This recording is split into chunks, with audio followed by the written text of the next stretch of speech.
আমাকে মৃত্যু বলে ঘোষণা করছে। নাম কাটার তো চিন্তায় ঘুম হয় না রাত্রেবেলা, ভগবান ছাড়া আর কাউ বলতে পারে মানে নিজে নিজে আত্মহত্যা করতে ইচ্ছে করে। না। আমার মরা ছাড়া উপায় নেই।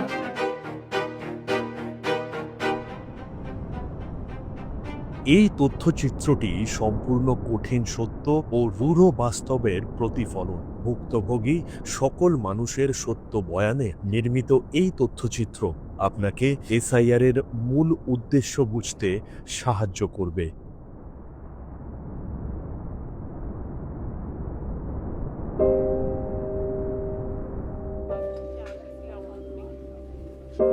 এসআইআর অনেকে সুইসাইড করতেছে।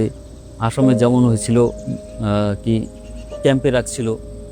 আমার নাম শচীন চন্দ্র বর্মন, ছেলের নাম সুবেশ চন্দ্র বর্মন। আমরা তো একেবারে সেই 14 পুরুষে থাকি। আমরা এখানে পরিবারে ধরো 9 জন, মানে ছোট ছেলে আছে আমরা 4 জন, বড় ছেলের ঘর 3 জন, আমরা এই যে স্বামী স্ত্রী 2 জন। হঠাৎ করে সেদিন রাত্রিবেলা আমাকে ফোন করলো, তখন রাত 2টার দিকে, যে তোমার কাকাকে খুঁজে পাচ্ছি না।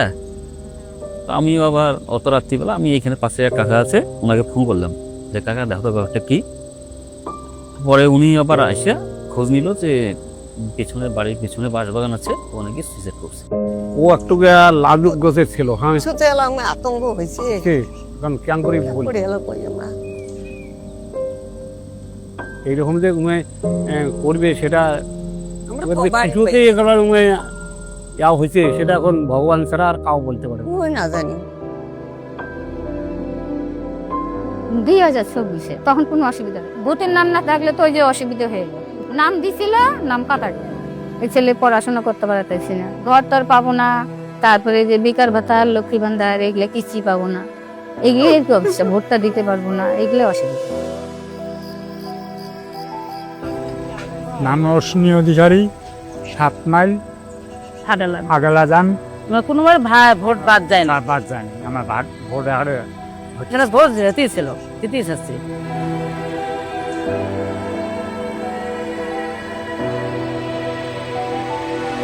এই যে 4 তারিখে কপাল সুখ পাচ্ছি, কোন মাসে না ধরম ফিল আপ করলো। এখন আমরা কি হবে, আমরা কি আর বলবো, কি বলতে পারি না, কি হবে না হবে। সেই কোনো সুযোগ সুবিধা পাবো না, সরকারি যদি নাম কাটি দেয়। এখানে তো নাম আছে, এগুলো তো নাম থাকবে না। আমার এসআই থেকে নাম বাদ দিয়েছে।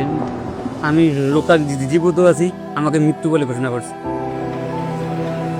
এরকম দেখো তো আমার খুব টেনশন হতেছে। আমার বউ বাচ্চা আছে, আমার টেনশন আমার হালত দেখছে কি হয়েছে। জীবিত মানুষ ইসায় নাম আসছে কি জানে, আমি বলে মৃত। কিন্তু আমাদের তো সাধারণ মানুষ, আমরা কাজ করে খাই, আমাদের তো চিন্তায় ঘুম হয় না রাত্রেবেলা। কি হবে আমাদের কাছে, মানে নিজে নিজে আত্মহত্যা করতে ইচ্ছে হয়।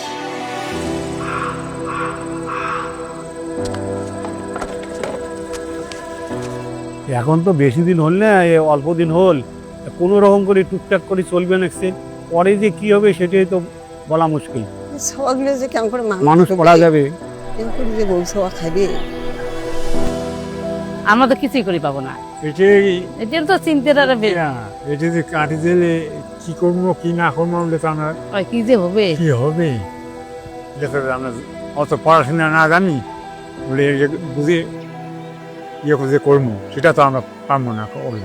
যে না পাই তাহলে আমার মরা ছাড়া উপায় নেই।